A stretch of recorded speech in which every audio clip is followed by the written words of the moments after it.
Congressman, thanks for being with us. Really central question. Why are you running for re-election?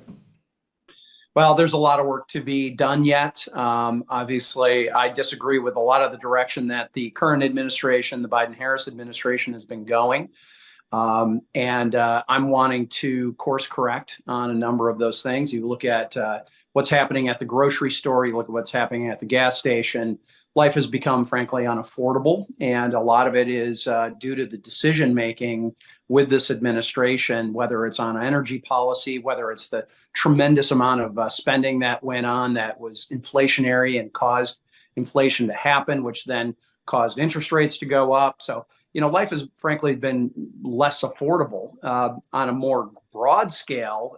Part of the reason why I want to continue to do this is I want to make sure that my future grandchildren, don't have any yet, but I want to make sure my future grandchildren have the same opportunities that I've had and that my kids are in the process of having, but they're feeling frustrated. And at the end of the day, whether it's our $36 trillion in debt, whether it's the energy policy, as I talked about, I think we've been off on the wrong track, and we've got to correct that. So that ultimately is why I am interested in trying to serve again, and make sure that my business background as well as my public policy background, I think, allows me to have a unique view on the world. We're going to jump into topics in just a few moments, but I wanted to ask you about the Michigan presidential race, specifically for the state of Michigan. Obviously, it's very tight. All the polls show it's very tight. Is this having an impact on your race?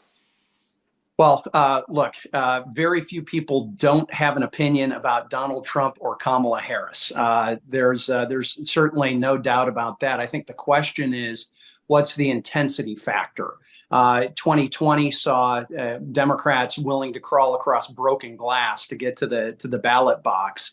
The question is after seeing 4 years of Donald Trump in office and 4 years of the Biden-Harris administration, is there that same intensity? And whether it's with African American women and men, whether it's with the union worker, whether it's with the Arab American community, whether it's conservatives, moderate Republicans, the intensity level is certainly going to be one that everyone is going to be watching. So, look, I take nothing for granted with any of my elections, and I don't take anyone for granted in any of my elections. So that's why we're out very actively campaigning.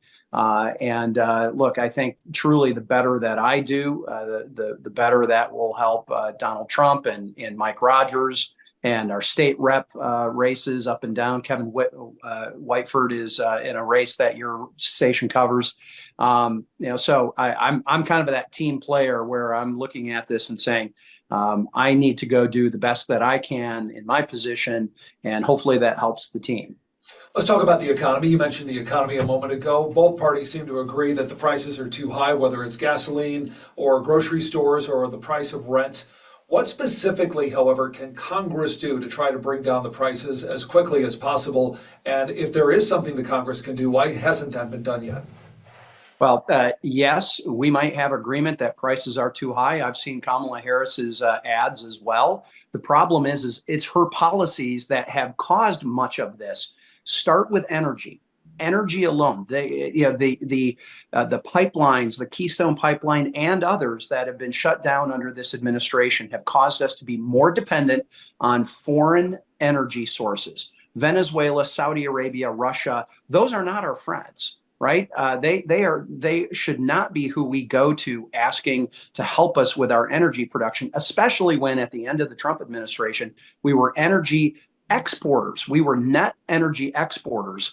So we all have seen that. That would be a simple one to send the right signals to the world market that the U.S. is back and we're playing hard for energy. Then the trickle down effect that will happen there is going to be huge. Now, I had a chance to ask Jay Powell, the head of the Fed, at one point in a hearing about those causes of inflation. And one of those major causes of inflation is federal spending. We've seen somewhere between $6 and $7 trillion. By the way, everybody ought to write that number down.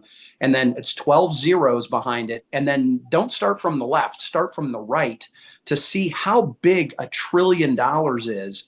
And the excess spending that this administration went and did on a, not in a bipartisan manner, but in a partisan manner, is tremendous. And with all of that sloshing around in the economy, that absolutely helped drive up prices. The other issue that we have is labor. Labor issues are significant, and we've got to make sure that we have an upscaling of skills that's going on. That has been an ongoing challenge that we have had, is making sure that we have a skill set within the employee base that matches the needs. And so that means we got to make sure that we're working with our community colleges and those tech colleges and high schools even, making sure that people are prepared for a workforce. Those are I think some very tangible, very quick things that I would do. Restrain our spending, unleash American energy, and make sure that we've got training and skill development happening. That will help. There's one more piece in the holster that former President Trump would like to do, and that's tariffs. He's talked heavily about putting significant tariffs onto some of the trading partners like China, most specifically. A lot of the economists are saying that that would be the wrong direction. It would add more to Americans' debt woes, if you want to call it that, for lack of a better term. Is that something that you are in favor of? Do you support former President Trump in his push to put additional tariffs that could potentially fall onto the backs of Americans? Yeah, I'm probably more limited, and it all depends on how that gets rolled out. And in my mind, there's a big difference between China and Canada. Canada is our largest trading partner. We have the most unsecure, the longest unsecure border in the world. It's the largest trading partnership in the entire world. We need to be careful when it comes to tariffs on Canada, for example, versus China. And I think we need to be strategic about it, making sure that we are onshoring or nearshoring or friendshoring. There's lots of different buzzwords around all of those things. But the point is that we pull back into our orbit, our more immediate orbit, a number of those crucial things that, frankly, COVID exposed, that we were overly dependent and too dependent on places like China. Start with pharmaceuticals. It's something well over 80% of all the world's base chemicals for pharmaceuticals originate in China.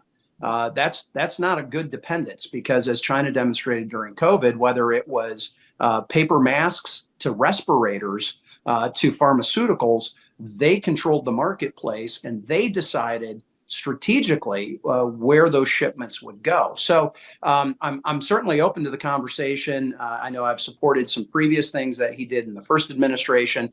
Interestingly enough, many of those actions, whether it's steel or in other areas, the Biden administration continued that when they got there. Even though they might have been critical of them, they ended up continuing for that. And ultimately, it has to be good for the American worker and the American consumer. So you're talking more targeted tariffs rather than a blanket tariff?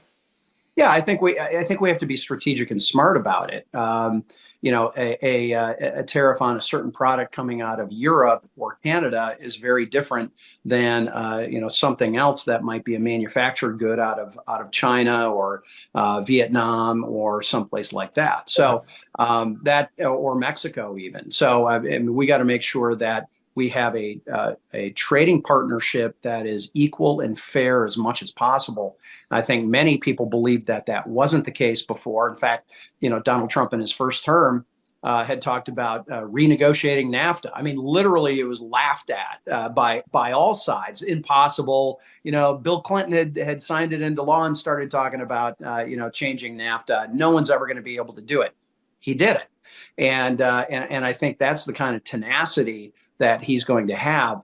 And if nothing else, I think he's going to force those trading partners to the table in a far different way than this administration has been able to. Let's talk about immigration. You mentioned the U.S.-Canada border. I'm assuming that you, like many people who view immigration as a significant problem, really more focused on the southern border, not necessarily the northern border. What is the best way to handle the issue of illegal immigration? Well, interestingly enough, the southern border has affected our northern border. My wife actually happens to be from Canada originally, and I'm very, very familiar with the U.S.-Canadian relationship. I'm chairing something called the U.S.-Canada Interparliamentary Group. It's the official exchange between the Canadian Parliament and U.S. Congress. And I've had a chance to talk to Border Patrol agents on the northern border in Detroit and Port Huron. They have been getting pulled off the job up here, and by extension, it's also happening in Maine and New York and so many other places, and have had mandatory time down on the southern border to handle the mess that has been created down there. So I think it's very, very easy to say, hard to fix that we've got the problem. But at the same time, we know that there was over 90 executive orders that this administration, the Biden-Harris administration, walked into on day one and overturned from the Trump administration, just starting with Remain in Mexico policy. Reinstating that would solve a significant part of our problem there. I had a bill that would require the Department of Homeland Security to notify governors and local government officials, whether flying into a city or a county, as well as the congressional leaders for those areas, when they have these migrant flights that originate down in places like Texas, and they just start flying them all over the country. What we discovered is they were not notifying anybody. It was just plane loads of people were showing up unexpectedly. And that's the kind of policy that's wrong. That's springing it on the American people and on local governments and school districts and all those other things. So we've got to have a far more cooperative Department of Homeland Security, Customs and Border Patrol. By the way, it's interesting that the Border Patrol Agent Union has now unanimously endorsed Donald Trump because they see the problem firsthand every day. Former President Trump is also talking about the possibility, in fact, he talks about it many times at his rallies, he'd like to essentially round up all the illegal migrants and ship them back to the countries from which they came. Is that something that is feasible? Is it reasonable? Who decides who leaves, and how is this roundup going to happen? Well, nobody knows exactly, but here's how I would do this. I would start with the criminals. We know that there are people in this country, tens of thousands of them, that have criminal histories in other countries, and yet our government, the Biden-Harris administration, allowed them into the country with the parole system. And they're just free and loose. And let's start there. I mean, with any problem, whether it's in business or your personal life, you need to start with the major issues first. Let's start there. Let's start with the criminals, and then we'll work our way down. And this isn't going to happen overnight. We know that. However, if we could start enforcing this and had the will to enforce it, it would you might see a few of those criminals start voluntarily leaving as well. So that's where I need to start. So let me ask you, how far down would you go? You said start there and then work your way down. Are you talking going as far as the people who have been, for example, it's estimated anywhere from 5 to 7 million people in the United States have been living here for more than a decade, however, undocumented? Are you talking about taking the people who have been living in the United States for 10, 20 years, maybe even up to a generation, have essentially, other than entering the country illegally, lived a quote unquote lawful existence in the United States? Are they being shipped out as well? They are the lowest priority on this. And this is something that we have wrestled with the entire time that I have been in Congress. When I first got in 2010, DACA and Dreamers were the conversation, right? These kids that had no choice about coming. They were 4 or 5 years old. Mom and dad came across the border. They came across undocumented. These kids are caught in the shadows. That's frankly the last priority that we need to have, is making sure that someone who is law-abiding yet living in the shadows, let's deal with them. But we've got so many other problems that we have to deal with first. Now, interestingly enough, this administration, Biden and Harris administration, with the rules that are being put in place, they're called parole. The parole rules that are being put in place are helping to create more people in the shadows. So how in the world is this compassionate that we're going to let people in, and then we're going to start pulling back on this parole system and on the way that they got into the country, and then we're going to say, hey, we got to take care of this problem? Well, wait a minute. You all created the problem. You helped exacerbate the problem by allowing these programs to be put in place in the first place. So, let's stop that. Let's stop the parole systems the way that they are, where they're just letting virtually anybody in. Let's make sure that we have a remain in Mexico policy. Let's go after the criminals. And then after that, let's start talking about how we're going to deal with others who may or may not be living in the shadows. I don't have much left time with you this morning, but I wanted to ask you about a couple of other quick topics and then we'll wrap it up. One is an abortion ban. Do you support the idea of a national abortion ban? The Michigan voters have spoken, and it's not unknown what my position was on Proposal 3 from last election. But it is in the Michigan Constitution. I don't believe that there is going to be a real effort at the federal level at this point. Okay. The issue of crime. Too many guns on the streets. Violent crime has been trending down, according to FBI statistics. Do you believe the statistics? Seems as though stats are one of those things that are up for debate these days. Do you believe there are too many guns on the streets? Unregistered and illegal guns, yes. Registered and legal guns, that is our Second Amendment right, and we need to make sure that that right and that access for legal weapons and for law-abiding citizens remains there. So what we need to do is make sure that there is a crackdown on people who are illegally holding these guns and enforce it. And the interesting thing is, I know there's lots of debate as to whether there was this person with a gun that showed up at Coachella in California. But the sheriff is saying, well, it's a misdemeanor under California law having an unregistered illegal weapon. Why? Because people like the former attorney general, then senator, now vice president of the United States, pushed for that kind of stuff because they viewed that somehow this was racially biased. How about let's just look at whether it's a criminal act or not. And let's make sure as a gun owner and a hunter and a conservationist, I want to make sure that other people not enforcing the law now start turning and saying, well, we don't think you ought to be able to have your gun, your shotgun. Well, that doesn't make any sense to me at all. So let's start making sure that we're enforcing the law to the maximum, not just going light on criminals. What has Congress done to try to eliminate or end school shootings? Well, we did actually quite a bit. We had put additional money into hardening of schools. That's the physical side.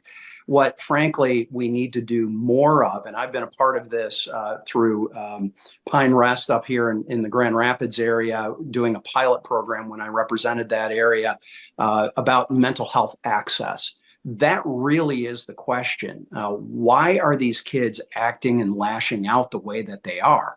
And whether it's with the Be Kind movement or other movements, we've got to get better at deciphering why these kids are feeling so desperate, whether it's for attention or for revenge, and make sure that they have options other than that. Sadly, most of the gun violence that happens is suicide, and that's a problem. That we need to look at in a very different way about whether it's an accessibility, because certainly there was easily higher gun rates, ownership back 50 years ago, but you just didn't see the rate of suicide. And it's because I think of social media and a number of other things that have been happening in society. Look, I have kids 26 down to 18. We've been dealing with these exact things and with their friends and with our neighbors and friends of ours, their kids, the challenges that all these families have gone through. And I've known people and know people who have lost children to this epidemic of mental health crisis, and that is something that we have to do even more of, and that's going to be an all-out effort at the federal level, but the state level, the local county health departments, we have to get better at that for the kids. I need to ask you two real quick questions, and I promise I'll let you go. It's related to foreign policy. Foreign policy isn't necessarily a massive driver in congressional elections, but right now we live in an interesting world. One of those questions is surrounding Ukraine. I needed to ask you about the support specifically of the Republican Party for Ukraine and the fact that former President Trump is saying he could essentially negotiate an end to this war between Ukraine and Russia within a day. Are you concerned that that sends a message to Ukraine, and it also sends a message to Vladimir Putin that he can take the land he would like to take and will negotiate an end that will essentially allow you to keep the land that you took by force? By the way, Vladimir Putin took the land that he wanted already. When did he do that? During the Obama administration, when he invaded Crimea. And also 20% of the country of Georgia immediately next to Crimea is occupied by Russia currently. That started under the Obama administration. Expansion stopped during the Trump administration. It resumed again with the Biden-Harris administration. So let's just be clear on the facts of what has happened and the timeline of when this has happened. I believe that this administration, the Biden-Harris administration, has been being two-faced about this, and here's why. One, they have been pushing for massive aid packages. The $60+ billion that passed most recently was the sort of the culmination of that. Yet at the same time, if you look at what the Department of Treasury has been doing, and I sit on the Foreign Affairs Committee and the Financial Services Committee, where most of these sanctions start with out of the Financial Services Committee. If you look at the licenses that the Treasury Department is granting for oil export out of Russia, what are we doing here? We are financing Russia's war on Ukraine and then sending more money to Ukraine to fight the war against Russia that we just helped finance. So this makes no sense. This is the foreign policy bizarre world of Anthony Blinken and Joe Biden. And as you know, Robert Gates, President Obama's Secretary of Defense, said, Joe Biden's been and Anthony Blinken have been on the wrong side of every major foreign policy issue for decades. And so we need to make sure that, in my mind, I am far more comfortable. If you look at my voting record, it's been very mixed. I've voted against the big, massive aid packages, which were doing things like financing and funding the Ukrainian government officials. Versus when the weapon systems are there. I've always been a proponent of making sure that Ukraine has access to the weapons that they need to fight back and push back against Vladimir Putin and the Russians. So that's what I would continue to do. I think that if you looked at the foreign policy totality of this administration, it's been a disaster.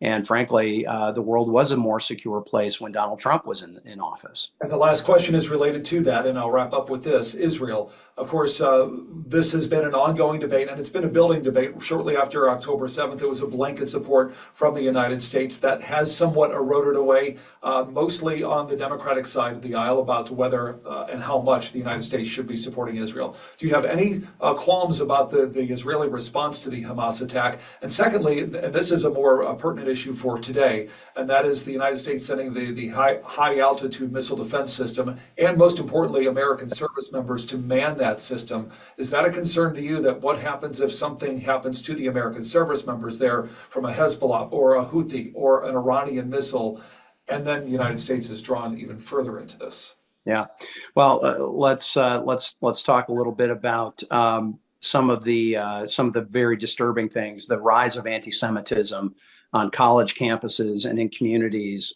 is very, very concerning to me.